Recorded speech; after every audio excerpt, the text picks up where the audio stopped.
Oke, kita hari ini lanjutkan dengan moderasi beragama. Mengapa moderasi beragama? Ini sudah kelihatan belum? Sudah, Pak.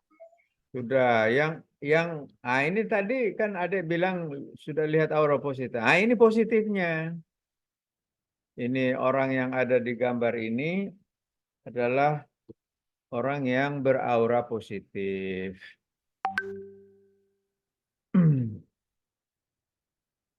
Ini orang yang mau apa?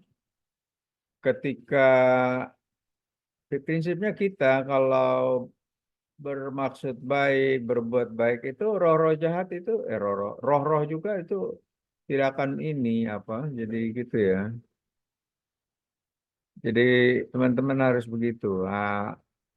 Kebetulan itu berisik-berisik itu dia nggak mau memang biasanya begitu.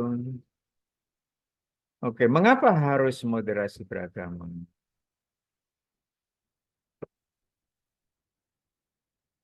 Ini, nah, moderasi beragama itu suatu keharusan atau keniscayaan. Nah, kalau orang yang sudah belajar dan menguasai moderasi beragama, itu kemudian mempunyai aura positif. Bukan berarti yang tidak belajar moderasi akan lebih positif lagi dia kalau belajar moderasi beragama. Nah, ini ada pantun. Pantun itu apa? Menghormati tradisi itu adalah salah satu nilai moderasi beragama. Prakteknya apa? Prakteknya salah satunya Anda sebagai orang Indonesia, khususnya orang-orang pencinta pantun, atau mestinya orang Indonesia itu pencinta pantun karena apa? Karena pantun itu adalah tradisi atau budaya kita. Nah, ini pantun yang saya buat untuk moderasi beragama. Jadi pantun moderasi beragama. Lihat ini. Duhai indah Bangka Belitung, duhai indah Bangka Belitung, berbalut pesona kearifan lokal, serumpun sebalai sepintu sedulang, satukan masyarakat multikultural. Tongin Fangin Jikjong. Anda tahu kan Tongin Fangin Jikjong itu? Kalau orang Bangka tahu. Yang orang yang di luar Bangka memang pasti tidak tahu. Tongin Fangin Jikjong. Kearifan lokal jadikan modal.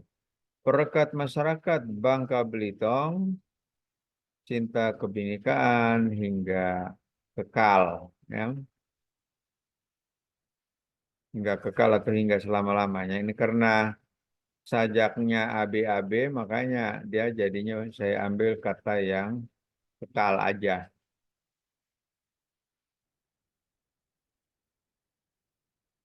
Mengapa harus moderasi beragama?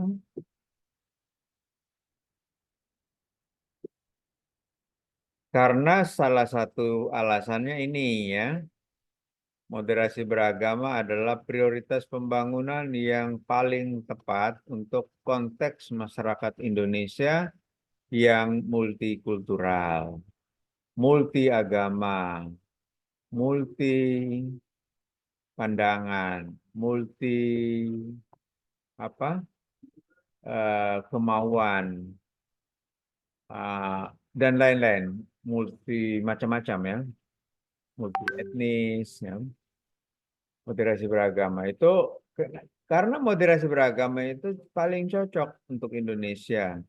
Dan saya kira bukan hanya Indonesia, makanya kita harus mempromosikan moderasi beragama sampai ke negara-negara lain atau jadikan moderasi beragama sebagai gerakan yang bersifat global ya, global ya. Mengapa harus moderasi beragama? Karena sangat diyakini atau dipercaya, diamini sebagai prioritas pembangunan masyarakat Indonesia yang plural, bineka menuju masyarakat yang harmonis, rukun, damai, saling mengasihi, saling menghargai, saling membahagiakan dalam kebinekaan, dan dipastikan dapat mendorong seluruh elemen masyarakat untuk bahu-membahu, bergotong royong, bekerja sama secara harmonis dan sinergis, terus melaju mensukseskan pembangunan bangsa, pembangunan NKRI menuju Indonesia maju ya.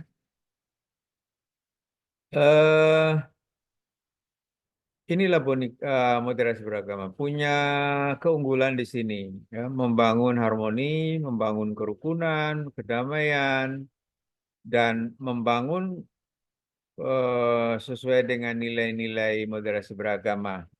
Coba Anda sebutkan lagi nilai-nilai moderasi beragama. Silakan. Ini kelihatan kan? Halo? Woi. Kelihatan, Pak. Pak,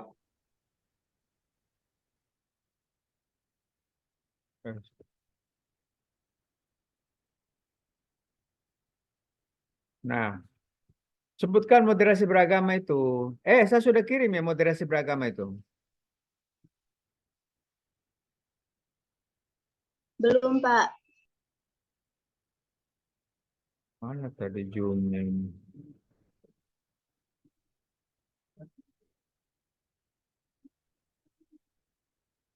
Mana dia punya ini?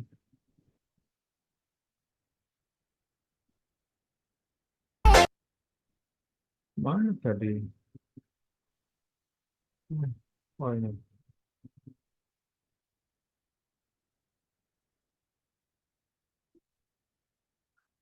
Oke.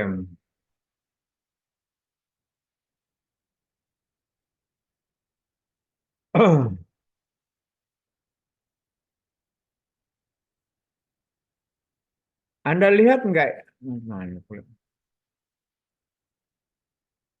Anda lihat layar yang ini? Lihat, Pak, lihat. Enggak, yang daftar orang yang ikut itu lihat. Nggak ada, Pak. tidak Pak. Oke, berarti hanya Tidak, saya yang Pak. lihat. Hanya saya yang lihat. Oke, oke. Em, Alasan yang ketiga.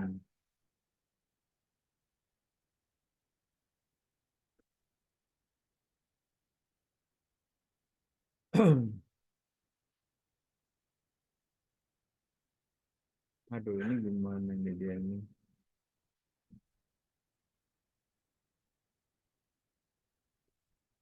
Muncul pertanyaan, mengapa kita begitu yakin dan percaya bahwa dengan moderasi beragama kita dapat mencapai idealisme. Idealisme yang tadi, masyarakat rukun, damai, saling bekerja sama, berdialog, saling mengasihi, Oh iya, itu tadi saya suruh sebut nilai moderasi beragama itu.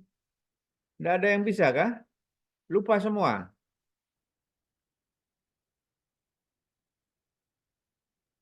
Sudah lupa semua nilai moderasi beragama. Saya mau coba jawab Pak. Oh, silakan.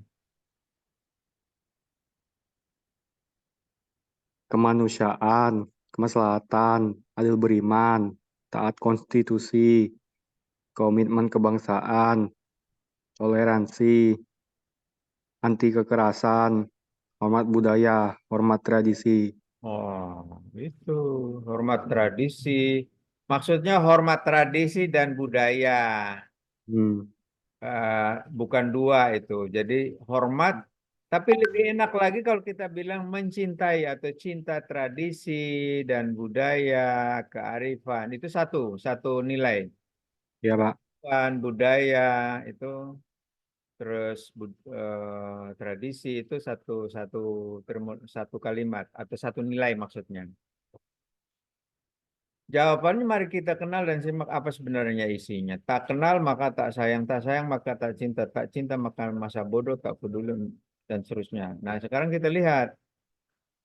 Eh, Kemarin saya sudah jelaskan separuh ya, moderasi beragama itu. Moderasi beragama itu program untuk seluruh Indonesia. Bahkan moderasi beragama itu juga menjadi isu dunia, isu global, isu internasional ya. Nah, ini kemarin itu kita sudah pelajari, saya hanya mau mengkristalkan kembali pengertian supaya Anda bisa lebih mudah memahami itu cara pandang, cara pikir, cara sikap, cara berperilaku yang selalu mengambil posisi menengahi, bertindak adil dan tidak ekstrim kiri maupun ekstrim kanan atau ekstrim pada apapun dalam beragama maupun dalam kehidupan sosial. Yang namanya ekstrim-ekstrim itu tidak baik. Orang itu harus menjadi orang yang selalu posisinya itu seimbang, adil, benar, menengahi bila ada orang yang konflik. Eh, tapi kalau es krim itu memang enak. Itu malah saya juga mau itu. Nah, tadi itu pengertiannya sesuai dengan buku original book ini original book. Terus yang ini pengembangannya. Pengembangannya itu sebetulnya sama, cuman mau mau saya katakan cara pandang, cara pikir, cara bersikap, cara berperilaku yang selalu memahami, menghayati, mempertahankan, mengamalkan nilai-nilai universal moderasi beragama dan atau indikator. Pertanyaannya, nilai-nilai universal moderasi beragama itu apa? Apa yang sudah dijawab oleh Regen tadi, itulah nilai-nilainya yang sekarang saya ingin pertegas lagi supaya Anda tidak lupa. Saya berharap dengan saya mengulang ini Anda bisa mengingatnya. Kemanusiaan, kemaslahatan, adil, berimbang, taat konstitusi, komitmen kebangsaan, toleransi, anti kekerasan, akomodatif terhadap budaya dan atau tradisi atau kearifan lokal. Akomodatif ini maksudnya menghormati, menghargai, pro, dan selalu ingin melestarikan dan mengembangkan. Ini kemarin saya sudah sedikit menjelaskan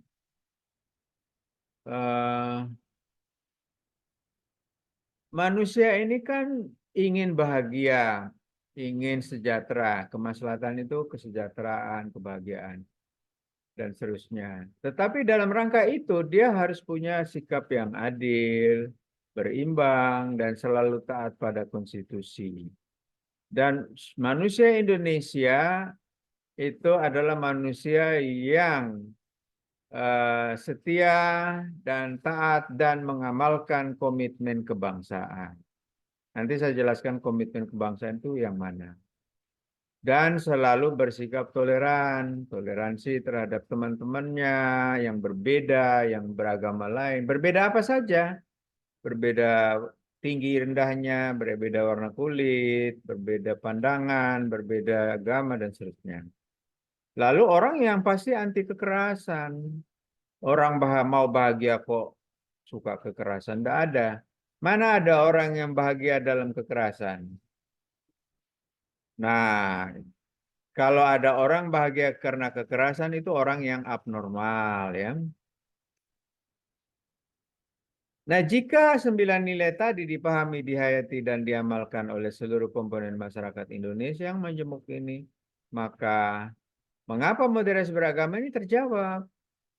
Mengapa? Yaitu supaya Indonesia ini menjadi negara yang berkemanusiaan, yang selalu mengupayakan kesejahteraan, kebahagiaan, dan kemaslahatan, dan seterusnya yang bersikap adil, berimbang, dan seterusnya gitu ya.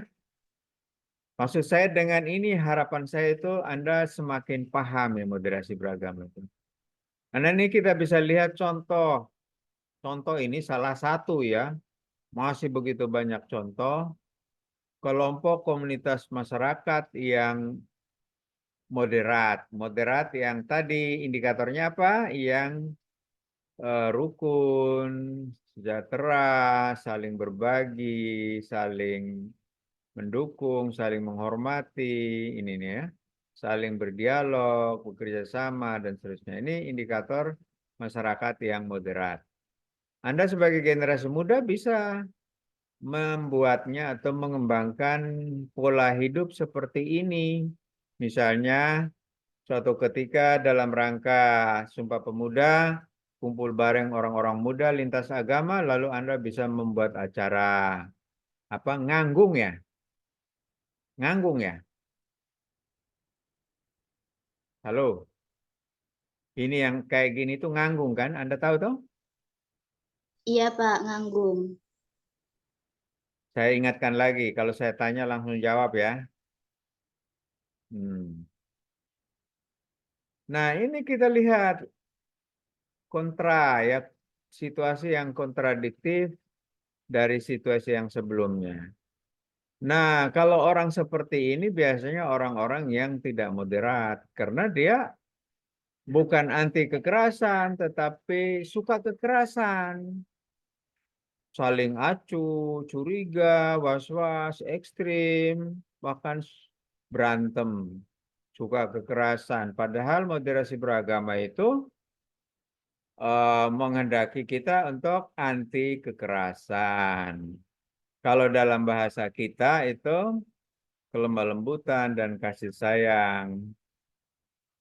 Tidak ada kekerasan tuh.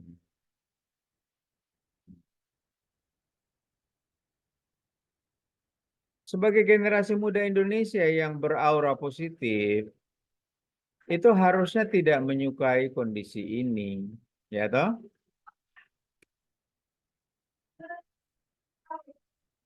Nah, ini seluruh ya kepala kantor, Kementerian Agama, mulai dari menteri, presiden, gubernur, terus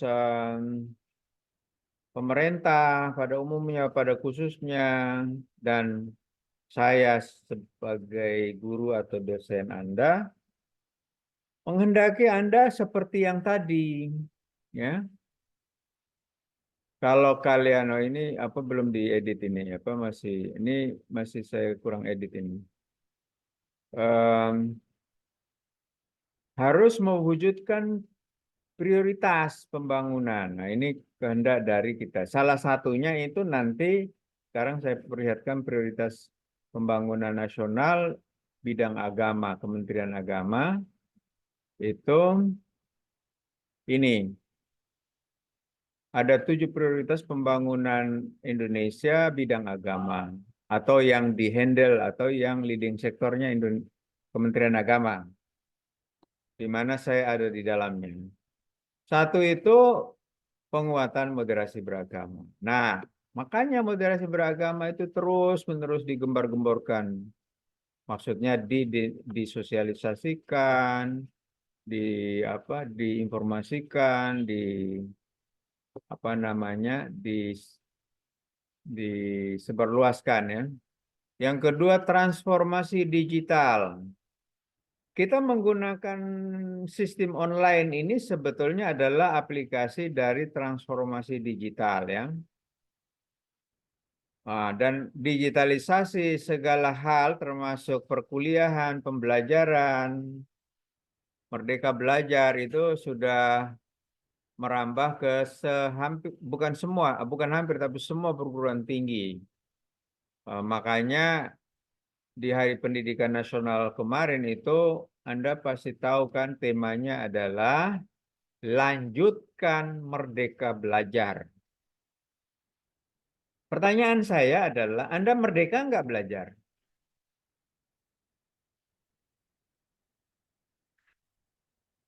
Atau Anda merasa terjajah dalam pembelajaran?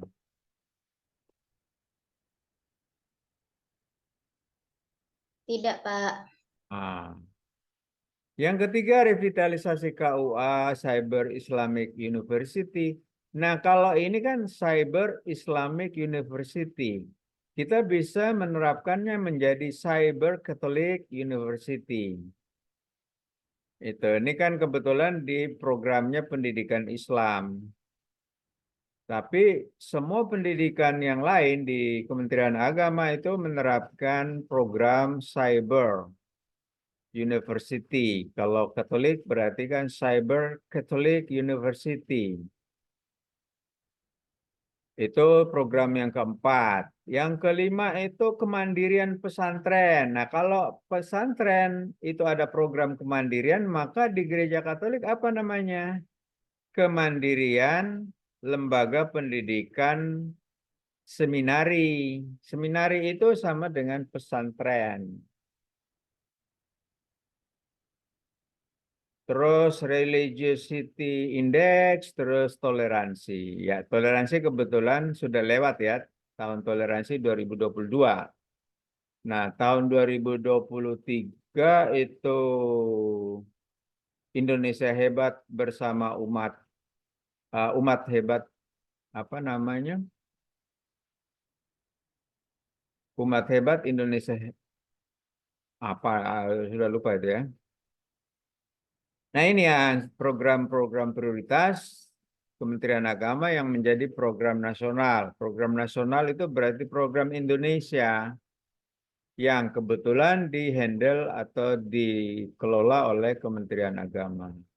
Nah, saat ini kita sedang melaksanakan salah satu program prioritas Kementerian Agama, yaitu penguatan moderasi beragama.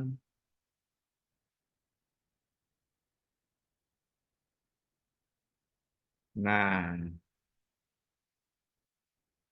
teman-teman muda itu sudah terlibat dalam 3 prioritas, yaitu penguatan moderasi beragama, transformasi digital, dan tahun toleransi yang sudah lewat. Tapi tahun toleransi yang sudah lewat itu bukan berarti toleransi itu lewat. Tidak, toleransi itu berlangsung seumur hidup.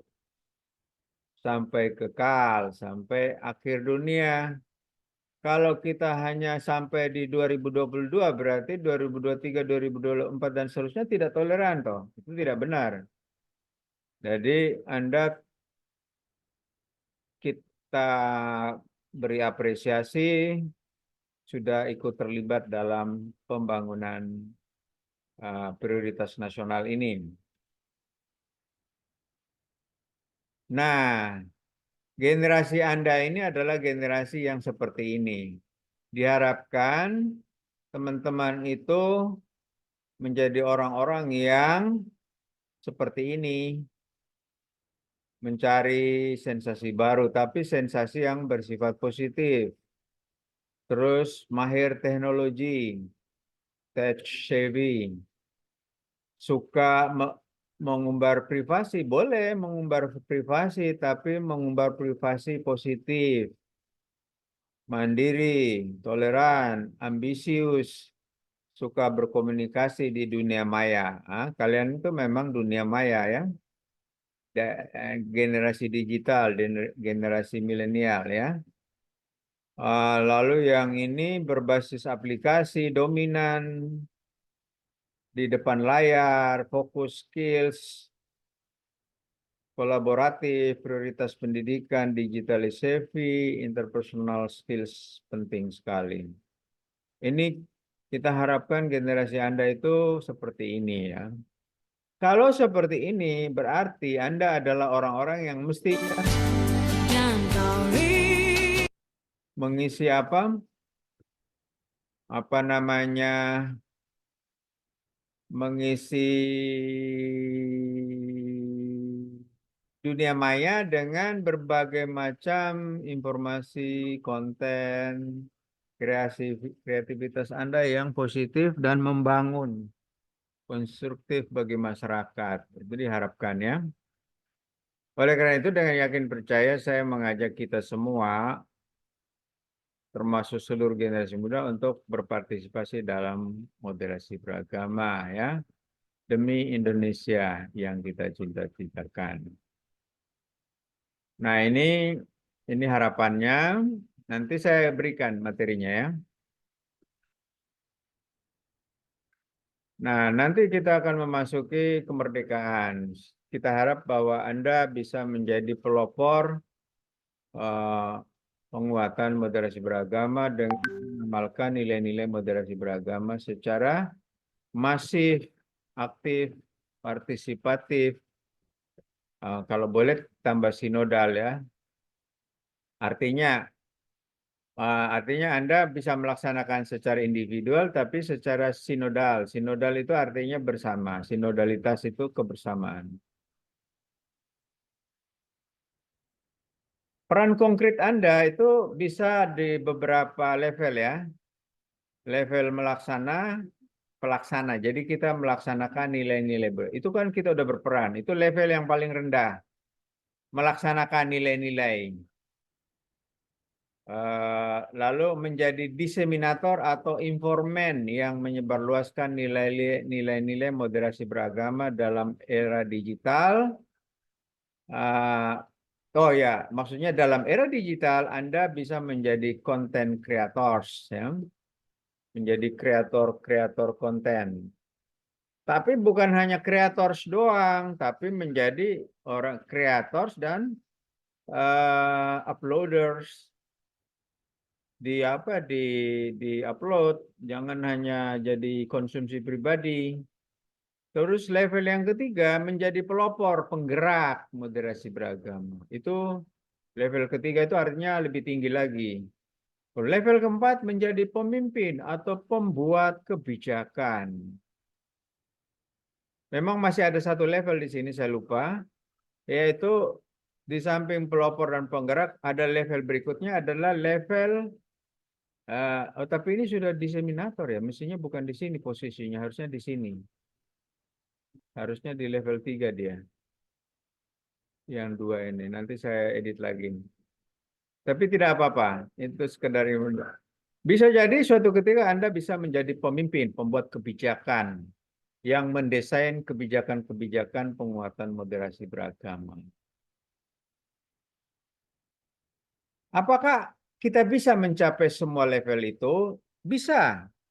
Dengan kunci kemauan, kemampuan, dan kesempatan. Kemampuan, kemauan, dan kesempatan. 3 keys ya. 3 kunci. Kuncinya adalah 3 key. 3 keys. Keys. Nggak tahu persis betul. Dan kita semua memiliki itu masalahnya. Kemampuan punya, kemauan punya, kesempatan punya. Nah, nanti Anda harus, kalau kemampuan, kemauan, kesempatan doang nggak cukup Pak, harus ada modalnya. Lah kalau modal ada tapi kemauan, kemampuan, kesempatan nggak ada ya nggak pacak.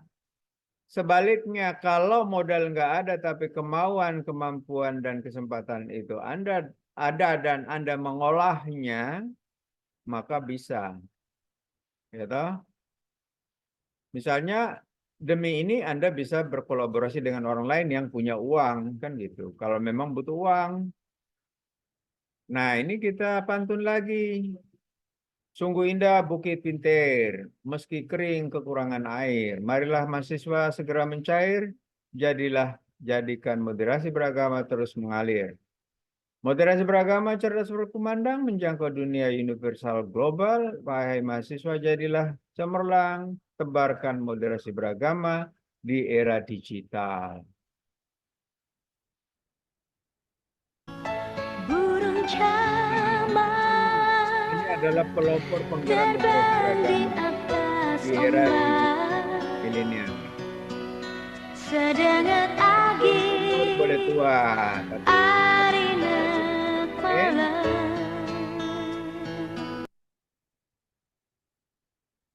habis. Nah, Sudah mati ya? Belum, Pak. Belum. Udah, Pak. Sebentar lagi dia. Tadi sudah memberi kode 10 menit lagi. Jangan pergi ya, karena saya masih mau lanjutkan ke materi berikutnya.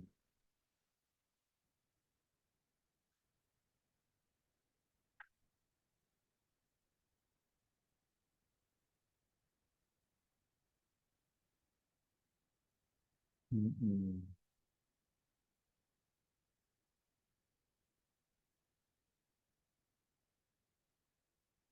Oke, ini saya mau buka file yang lainnya.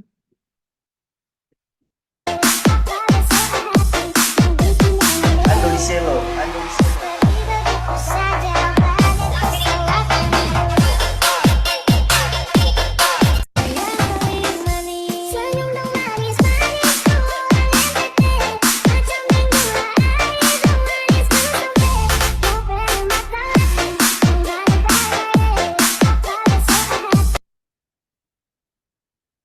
Ini kok tiba-tiba bunyi itu? Apa dia? Sudah putus belum?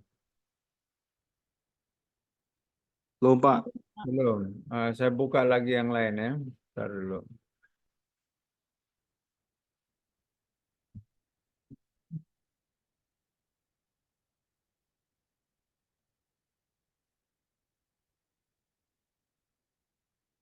Mana dia?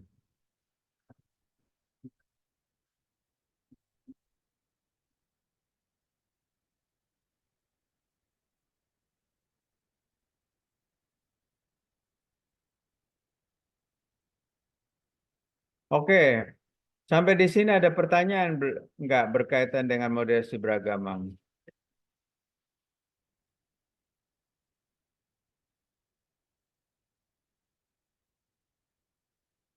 Ada nggak?